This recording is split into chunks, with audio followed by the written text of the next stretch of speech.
to another tutorial with the Ink Brothers. My name's Corey, and it's me and my brother Chris. For this tutorial, we're going to do the logic half of this chess, and I know it's been a minute since we've gotten with you guys about this.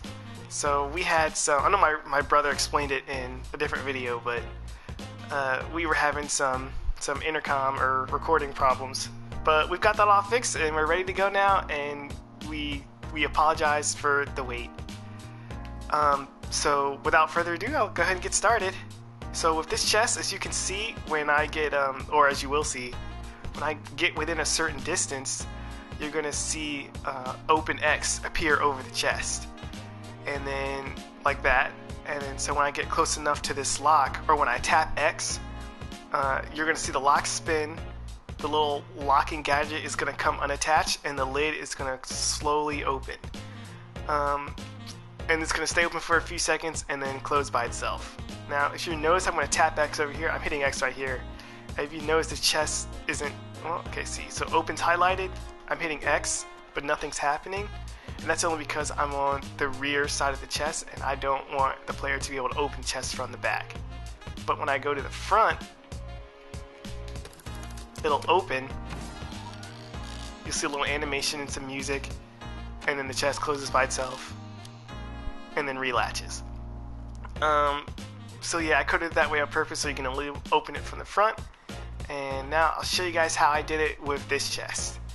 So first things first, I'm going to go into edit mode and highlight all this stuff and then shrink it. And I'll tell you some shortcuts that I'm using while I'm doing it, but I'm using the DualShock controller, and I have yet to dabble in the move stick, so I don't know too much about that one, but I guess for this tutorial it's just going to be the DualShock. So I resized my chest. I'm going to move my dude back a little bit.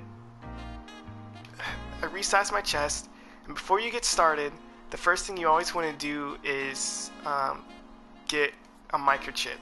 And or stay as organized as possible, because sometimes there's some code that has to go outside of the microchip. But as long as you're organized and you can find everything, it'll just help you in the long run. So the first thing I showed you was when you get within a certain distance of the chest, the OpenX will appear over it. So when I go in here, I'm going to get a trigger zone, right? And I'm going to bring it inside my microchip. When you scope into the trigger zone, the main things, well, the things that we're going to need is the things to detect. So it's auto defaulted to whatever you're possessed as. So like character, object, or whatever. So whatever you're possessed as, and you walk inside this zone here, it's going to trigger whatever you hook this to. So that's tag, and these are all just different ways to trigger it, or different ways you can code this to trigger an event. We're good with this one, so this is what I'm going to leave it as for now. And I'm going to drag this down to the chest. And I need it way bigger than that. So you can see when you're hovering over the arrow, you can increase it this way, or you can go to the center point where you see this white dot and hold up on the D-pad, and it'll increase that way as well, which is what I typically do. But you know, you can do either way. Oops. Either way your heart desires. So that's our trigger zone, and when we walk into this trigger zone with anything that we're possessing, it's gonna send a signal to whatever we code it to next. So what's next? I'm going to go into gadgets, I'm going to go into movers and output, and then I'm going to go to text displayer. So text displayer, I mean, it's pretty straightforward. You can put some text in here, and it's either going to appear on the screen or in the scene or whatever you set it to. So we can scope in. You'll see my little text display default box pops up. So I'm going to, so this is where you enter your text. I'm going to go in here and type open. And I don't know if you guys know this or not, but with PlayStation, you can code little symbols, like symbols for the buttons. And so like X, square, triangle, circle, and all those have their own little symbols. And how you do that is you go to the little greater than, less than symbols here, and then you put the letter in. So it won't work with a capital letter, so it has to be lowercase. So when I put lowercase x, it just automatically transfers it to the symbol. And it would work the same with, I think with triangle, I think you actually had to write triangle out. Oh, there's that. Triangle. Yeah, there you go. So like, well, I mean, you can look up all the codes online, but the PlayStation does do that. So just some food for thought there. Change it white, change font.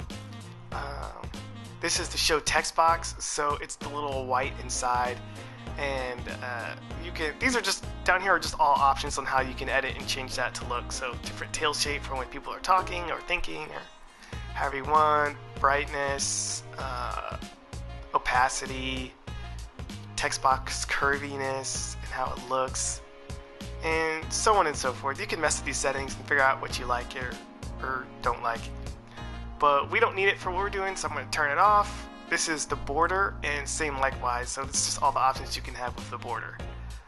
We don't want that either, and when you first lay down a text displayer, it automatically defaults so the words appear on the screen in some form or fashion, like lined up with the screen. And what I mean by that is that if you go to this next tab over, alignment, you can mess with the alignment, and however you want it, it'll just appear on this screen. But if you had these custom, you can just drag it to wherever you want, and whenever this text displayer is powered, it'll appear to wherever you put it. Or you can hit this, the next tab over, you can see this in scene button, which pretty much does exactly what it sounds like. It puts the text in the scene. So now I can spin my camera around it and the text is actually in my game. Well, in the game, yeah. So you can just keep it like that. For what we're doing, I want it to face the camera at all times. No matter how I spin the camera, it's always going to be facing the camera. And always on top means that if there's like a building blocking its way, see how I can't see it? If I put always on top, now I'll see it regardless if anything is blocking my way or anything like that. We don't want that. I mean, I guess it's not going to matter because the trigger zone is only a few feet out from this anyway, but I don't want it, so I'm not going to put it on there. That's all. Actually, I was about to say that's all we need, but there's one more thing I can tell you.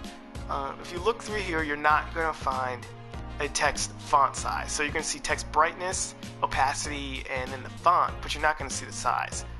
So in Dreams, how you change the sign or the size is you actually have to hover over it.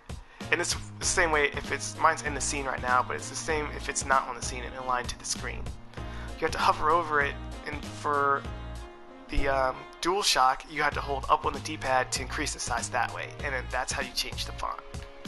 I want that a little bit more over my chest.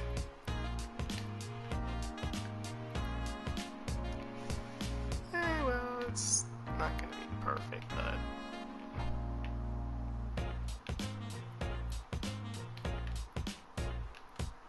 that'll do.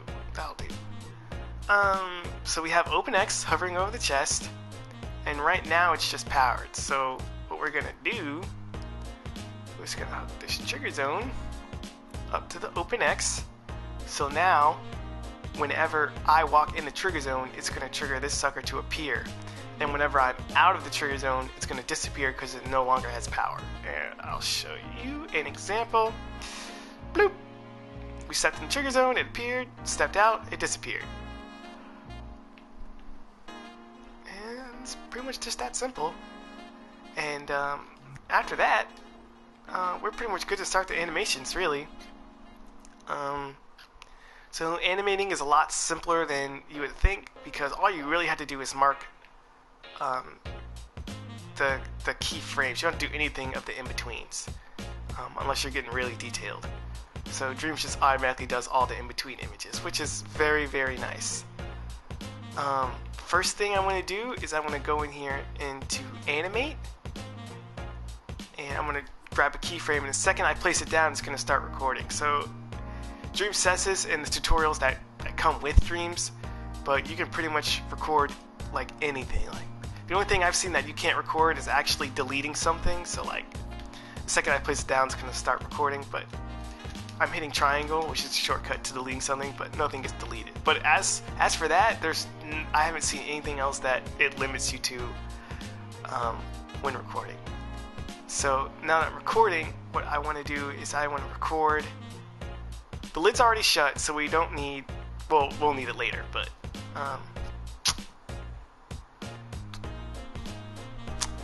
Yeah, you know what? Let me do it. I'll just do it now instead of recording it later. So I'm gonna lightly press R2 so the lid doesn't really move because I need this exact position saved. So I'm gonna lightly hit R2, and those little dash lines means that that position or this item, whatever I change inside it or outside of it, it's been recorded in this spot. So we have the little dash lines, so it's been recorded and we're good. You hit the little record button to stop recording. And always, unless there's some really rare condition to where you don't want to name your keyframe, I always suggest naming them, because if you're doing a really complex scene, it's going to be way easier for you to find yourself and fix your mistakes if you know what keyframes were what. So for this one, I'm just going to name it lid closed, and it's just a good habit to be in. I'm going to name it lid closed, and I'm going to leave it there. And I'm just going to do all the keyframes now and then organize them in the timeline so it makes sense. I have lid closed, and I want this lock to be in this position too as a keyframe. So I'm going to scope in. Now I haven't changed anything, so I haven't changed anything yet. I just scoped in, which is why the dash lines haven't appeared. So I'm going to lightly press R2 to save that position, stop recording, and then I'm going to name it lock stationary.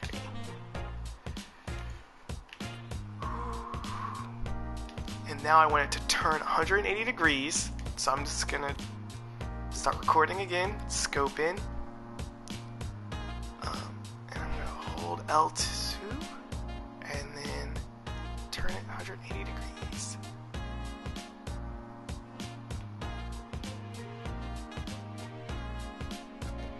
Alright, that looks good. Scope out. Lock 180. Keep changes is a very important button when it comes to these keyframes. I'll explain it later when we're putting in the timeline, because it'll make more sense if you can see it as I do it. But right now I'm not worried about it, so I'm not going to hit the button. Okay, so we had lock twisting. So now this little piece is going to come unattached, or it's going to turn at a 45-degree angle while the lid is opening. So first, I want this in this position. So I'm going to lightly tap it. And then have that. I'm going to name it lock attached. Drag it over here. Now I want it at a 40. Oops. Now I want it at a 45. So let's scope in again. Highlight them both so they both move at the same time. Oops. And I'm gonna. Oops. Bring that up. Now I'm just kind of freehanding it, but you could also. Oops. I just screwed it up. I was freehanding it, but you could also use the grid if you want to be more precise, which is what I'm doing right now.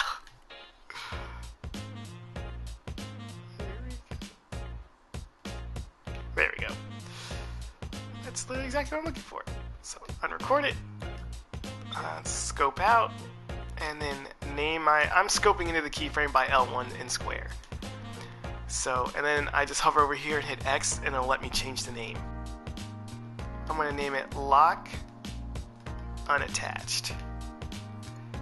And I'm going to bring it over here. And I'm going to, I believe that's what I'm going to need it as, actually. Next, I want the lid closed. This is going to be this little lock, the lock attached that I just did, this piece and this piece, are going to be animating together but separate from this. Actually, scratch that. I'm just going to animate it all together. So I'm going to go back in here, get another keyframe. I'm going to name this sucker. Did I do lid close? I think I did. I did do lid close. So I don't need to code this closed again as I'm opening the lid. So I'm gonna get out of this. Wait, turn off the grid. So I tried it both ways. Before I started recording this, I tried it to record it or save a keyframe with it closed like this, and then okay, well, if you can imagine that. And then it all the way open like this, and then have one in-between image go from it closed all the way to open. And it does this weird thing where the lid slides back and then slides forward and then opens, which was kind of weird. I didn't exactly know why it was doing that, but all I did was I just coded I coded the lid opening and I just added more keyframes to the animation. There you go. That's a good way to explain it. So I'm going to want my grid on because I did it closed, and then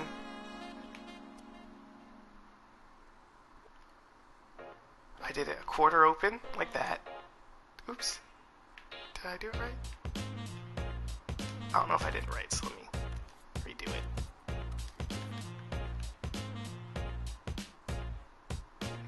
So then I did a quarter open like that.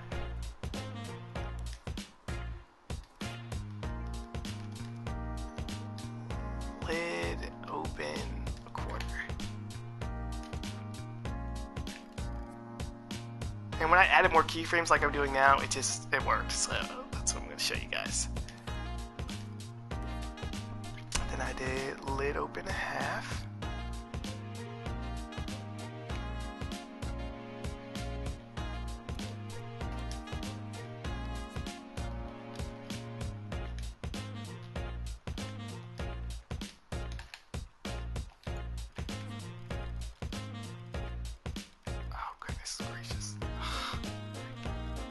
There.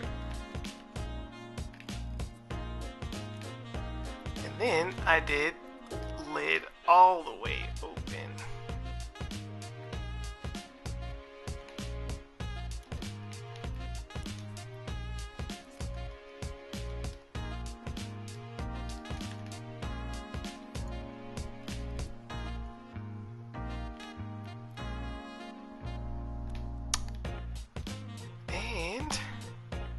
That actually should be all the keyframes we need. Yeah. Yeah. Yeah. Yeah. Oh, you know what? There's one more thing I didn't show you guys. It will take us to backtracking a little bit.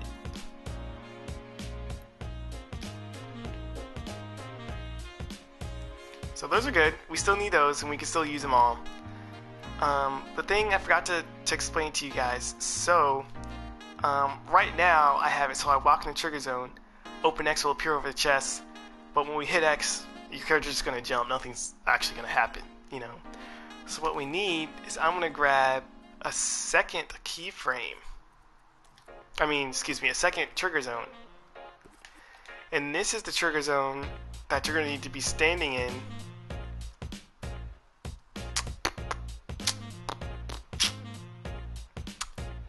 Yeah, so, yeah, this is the trigger zone you need to be standing in order to open the chest. So, if you wanted to, you could combine these two trigger zones, or just, well, let me explain this one, and then I'll come back to that thought, so you guys know what I'm talking about. This trigger zone, we're going to turn into a box. We still want to keep it possess controller sensors. We're going to turn it into a box. And, oops. Oh gosh. But we're going to be really difficult about it. There we go. Oh, goodness gracious. There we go. Freak. Turn it into a box and make it a lot narrower. So this is the trigger zone we're gonna need to be in order to activate the keyframes.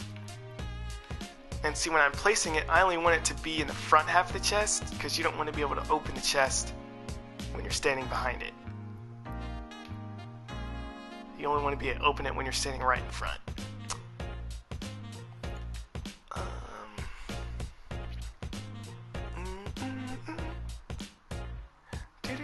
So now you need to be in this trigger zone, and you need to be able to hit X at the same time in order to power the animation. So we don't want. How would we do that? So we'd go into the character, right? Go into the controller logic, and then go into controller sensor, and you would take this X button, right, and wire this to the keyframes or to the timeline that the keyframes are going to be in order to power it and activate it. But you don't want your character to be like miles across the map and have a wire hooked to every chest. It'll slow your game down, and it's just sloppy coding. So what you can do instead, I already did it here, so let me just delete that so I can show you again.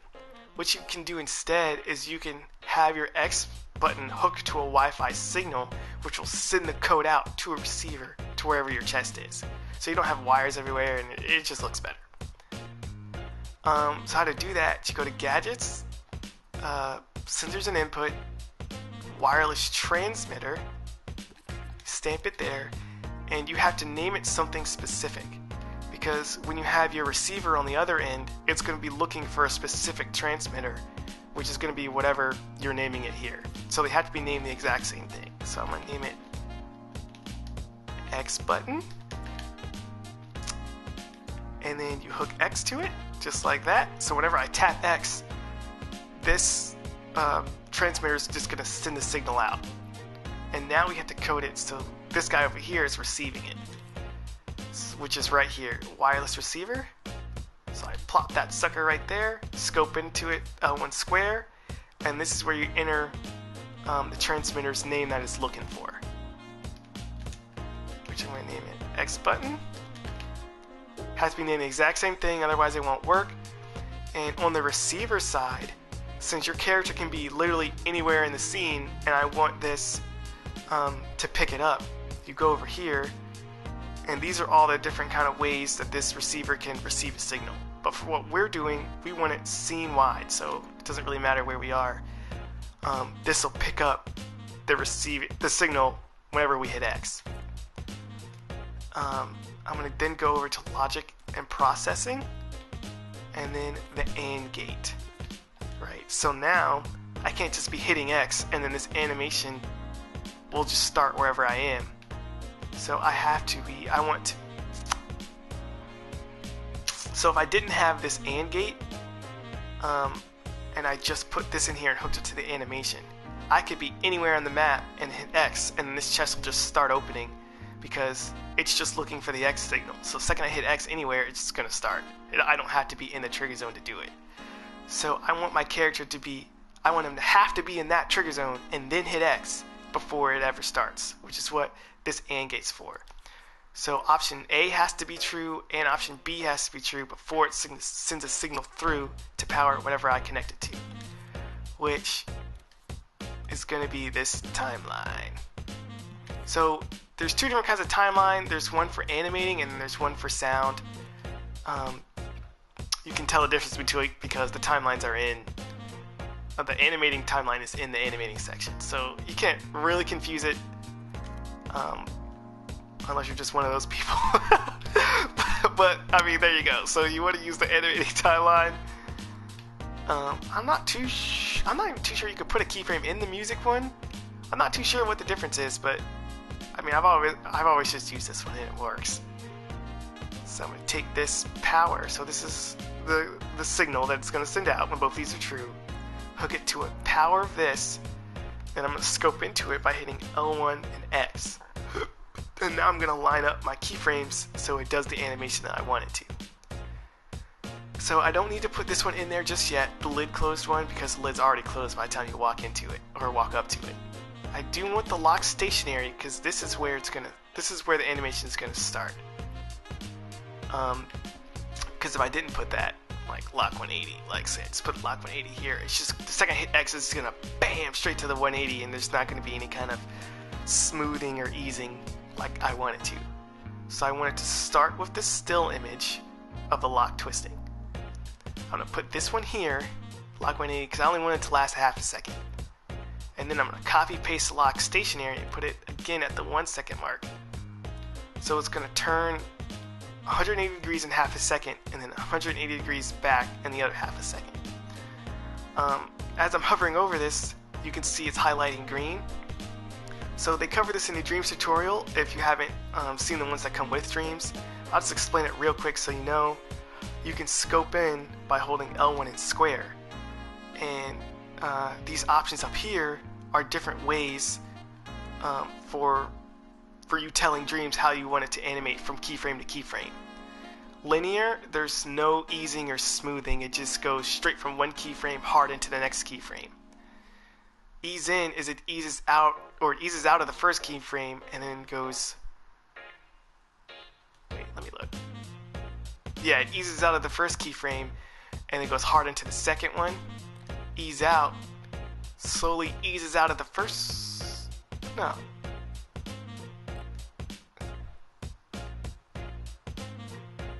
Yeah, excuse me. This one eases out of the first keyframe and goes hard into the second one, whereas this comes hard out of the then I'm reading that right. Sorry, and it comes hard out of the first keyframe and eases into the second one. And this one eases out of the first one and eases into the second one. For a lock twist, we're going to want it to come hard out of both. Hard out of the first keyframe and then hard into the second one. So you can scope in and do it that way, or you could just hover over it and hold L1 and X to scope through them all.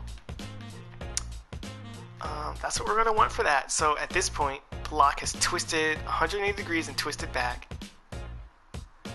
The lock's already attached, so we don't need to put that one in there. So we're going to have it hold for half a second, and then, yeah, half a second's good. We're going to have it hold for half a second, and then we're going to have the lock come unattached for a whole second.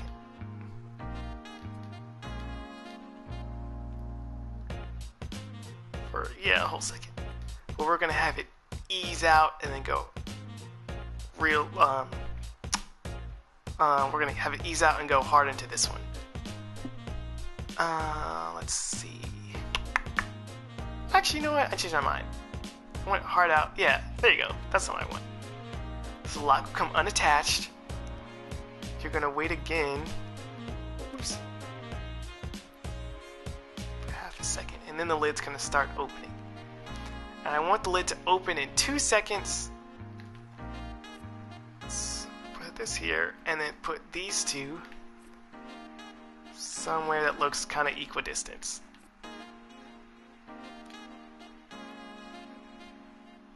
That looks good. So I want the lid to ease open, and then just go hard into both of these. Actually, I want it to ease closed. So then I want it to stay open for 2 seconds.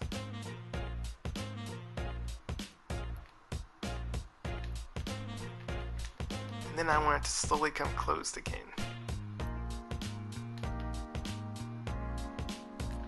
Just copy pasting. I copy paste by holding L1 and then hitting R2. Holding L1 and then holding R2, and then you can drag it wherever you want.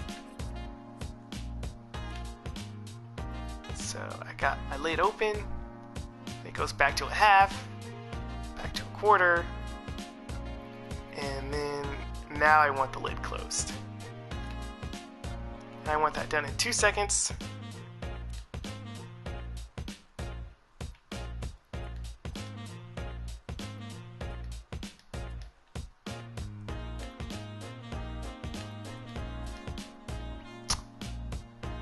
And then, yeah, that's what I'm gonna want.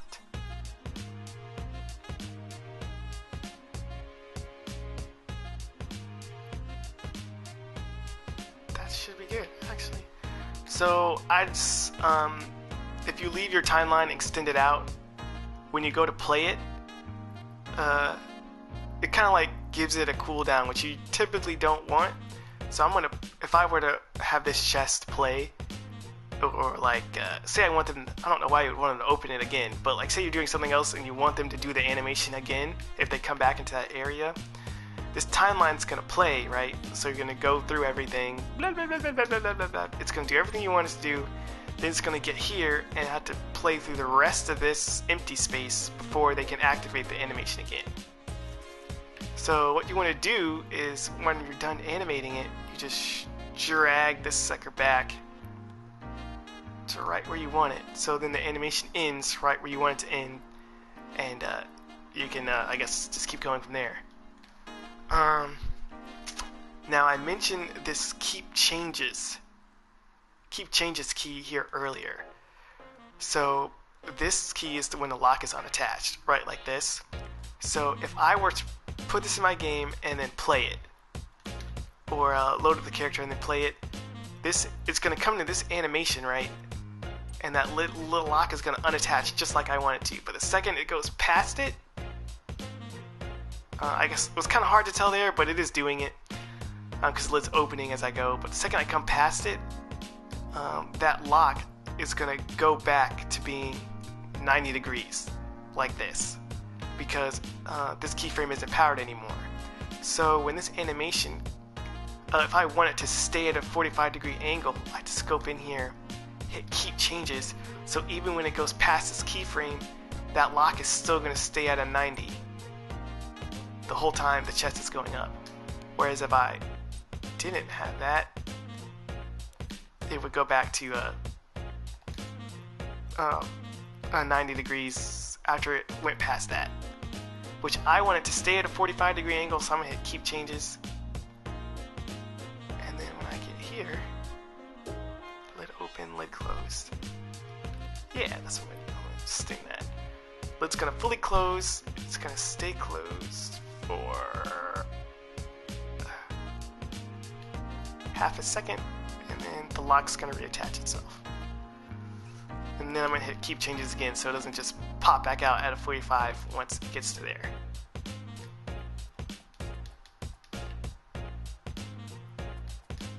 And there we go.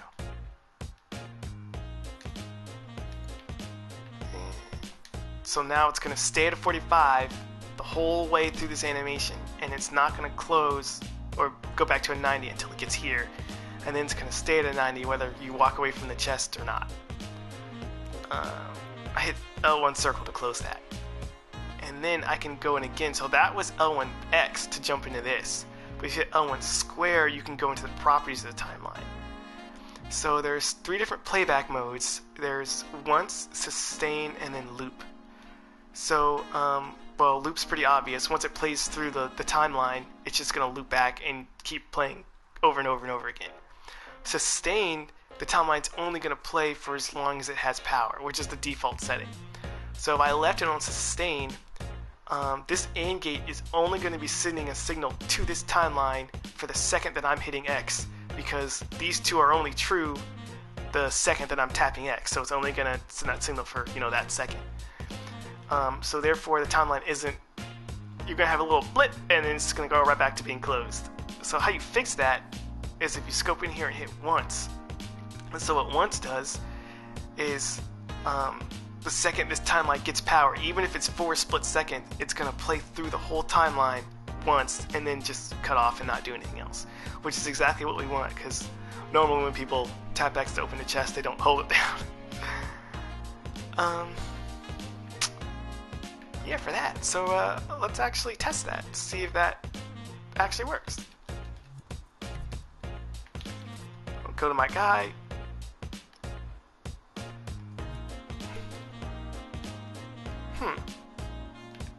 Hold up. Oh, okay, wait. That was odd. Alright, well, anyway, let's see. Walk up to the chest. Open X appears just like I want it to. I'm over here. Hitting X, nothing happens. I walk up next to the lock, and spins. Lock comes unattached. Chest opens. Closes. And the lock attaches. Okay, it did some kind of weird thing where... That's kind of weird. I don't know why I did that.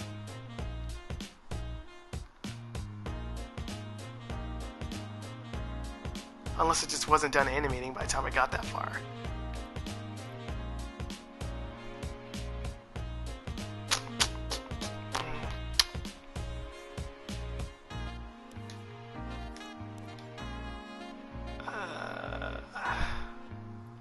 It would have been right there when they did that weird thing.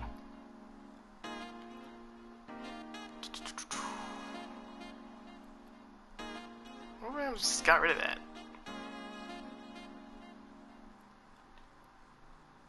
No, me not, because I told you guys I was going to show you that, so that's how you do it. I told you guys I was going to show you that, so that's what I'll show you.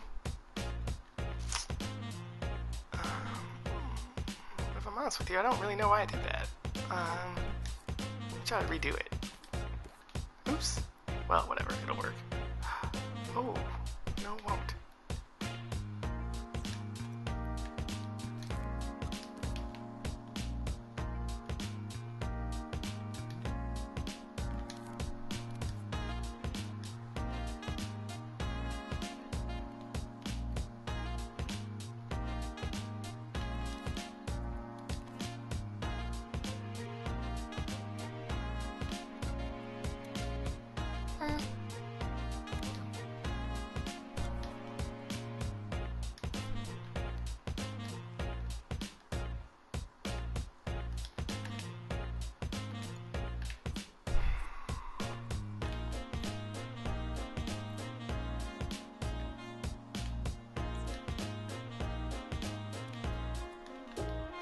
Let's see what that does.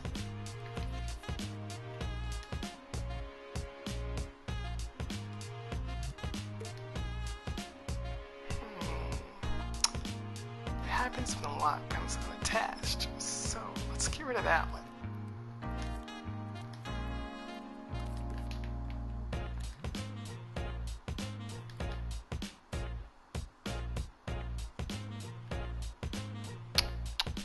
I think I know what's doing it.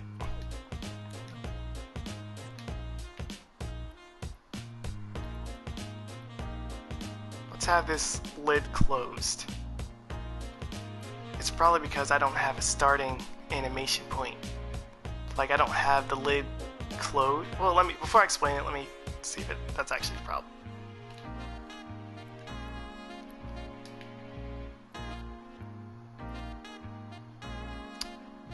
Lock stationary.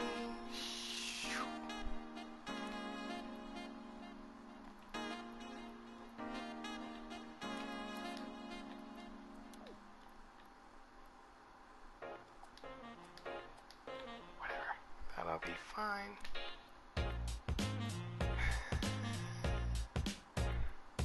Let's see if that was the problem.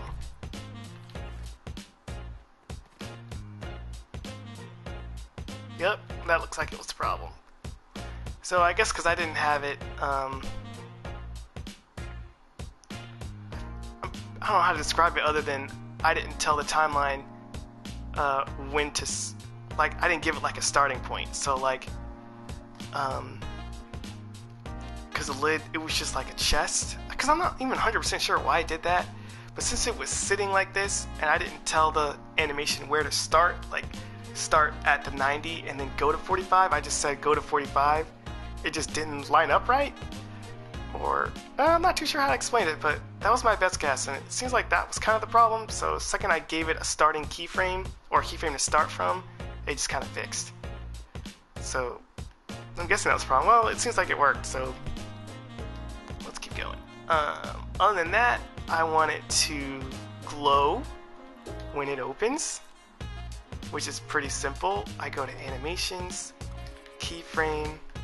Now I need, well, as you just saw, I need a starting point, so I'm going to scope in here. Well, I'm going to scope in this chest. The bottom half, not the lid. And then I'm going to go to these boards and highlight them all. I'm going to scope it into properties by holding L1 and square, and I need the glow to be at 0 first so it knows where to start. On record, scope out, and call it no glow.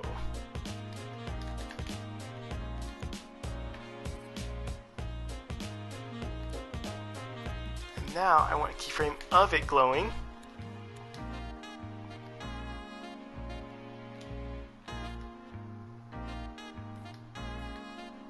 L1 square, and I'm gonna have it glow at, let's do 40. Scope out again, and have this be glow.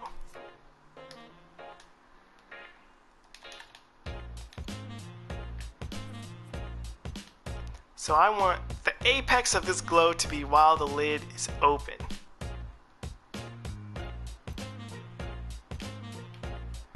So this is the whole time inside its apex glow. It's going to be that long, and then I want it to be non-glowy the whole time the lid is closed.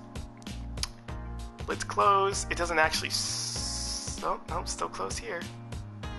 It doesn't actually start opening until here. So I'm going to have it ease into the glow, fully glow. I'm going to copy paste this no glow onto this side.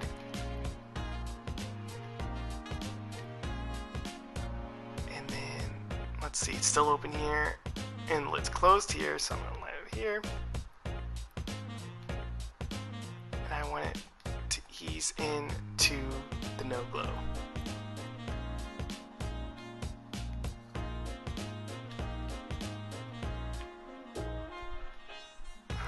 Alright, let's check that.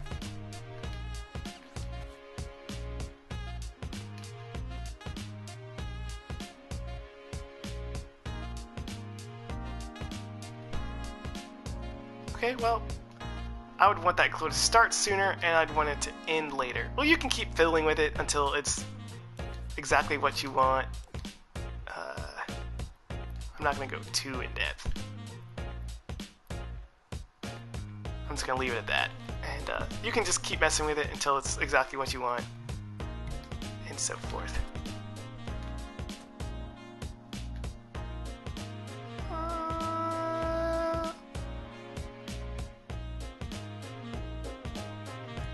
I'm not sure if you can really tell the difference, but let's. Okay, sorry, I'm not gonna go too crazy. Okay, other than, oh, and then I had little animated bits, little special effects coming out of the chest. That was also pretty simple. You go to modes, paint mode. I'm gonna change my streak white because I already know I want the special effect to be white. I'm going to do one straight up streak like that, scope out, and then I'm going to scope into this, L1 square. I like all these settings, tint amount, color saturation, hue cycle. I just need it to be white. I will make it glow, however, 30%. That's all I need from this menu, and the only other thing I need to change is in the animation menu. So I want it to animate in sequence, and I want it to loop, and I want to put the playback speed at 24. Now, as you can see, nothing's happening. Dreams comes with a preview mode, so you can see what you're doing as you're doing it. But in order to activate it or let you see it, you have to click R3, and then now you can see what you're doing, and then R3 to stop it, and then back and forth like that. So, oh, and I also want it to pulse. I don't want it to be a straight line. So that looks pretty decent. That's how I did it with this chest over here, but I think found something cooler.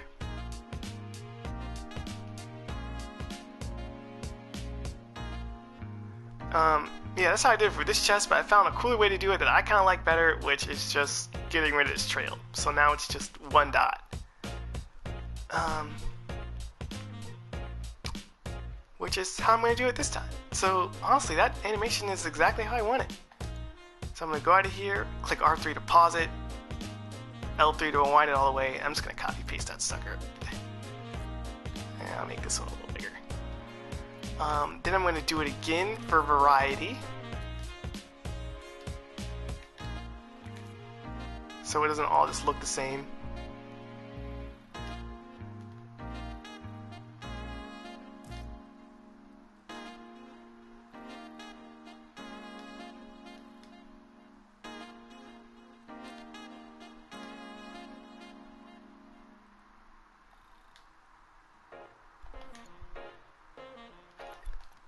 And then I'm just going to copy paste that sucker. And these are going to be, then I'm going to group them. Select them all. And group. Now I'm going to move these here. So now it's going to play like that once I open the chest. Now here's something cool that I've been doing. So if you scope into this, you can have a power button. And if I turn this power off, I mean, it's just not going to play, it's turned off. So what you can do is you can hook a switch up to that, right?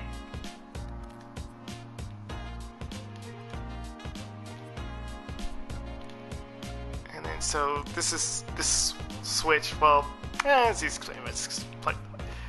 So now I hook that up to the power button, so when I turn it on and off, I mean, obviously, you know, the animation comes on and off. So I can actually hook that to a keyframe and then turn it off. Actually, I want to do it the other way around.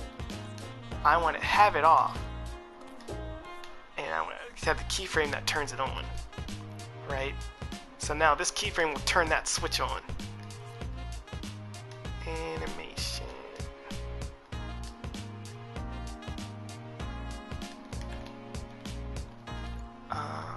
And then I'm going to leave that in here and take this keyframe and have it only play when the lid's open.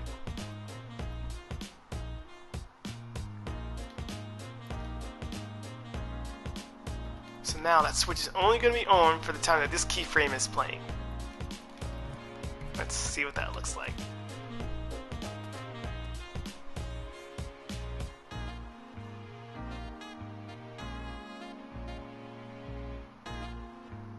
Okay.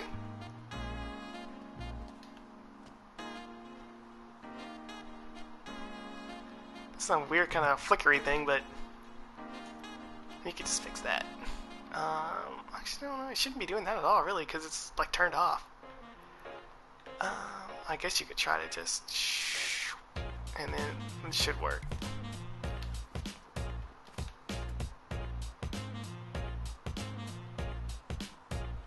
Yeah, it's probably just the way I drew it. If I wanted to get rid of that little flicker, I would just redraw it and keep trying. So yeah. OpenX disappears like that. Oh yeah, sound's last thing. So with the sound, I'll show you how to get to it. So hit square, search, modes, sound, and then search, and then here for search sound effects. This one's instruments, sound effects, effect fields, and music clip. This is like ambient area or stuff like that, ambient sounds. You go to search sound effects, and then you can just search through here for whatever you want. You just click on it, and now it's in the game. And then you would, just put it wherever you want after that. I kind of like these sounds, so I'm just going to take this sound that I already grabbed, and it was Clockwork. I'm gonna put it in here, but I only want this playing for while the lock is turning. So I'm just gonna shorten that there, and you'll hear this sound effect when it's turning 180 degrees. I don't do it again, so like, let me show you what that sounds like.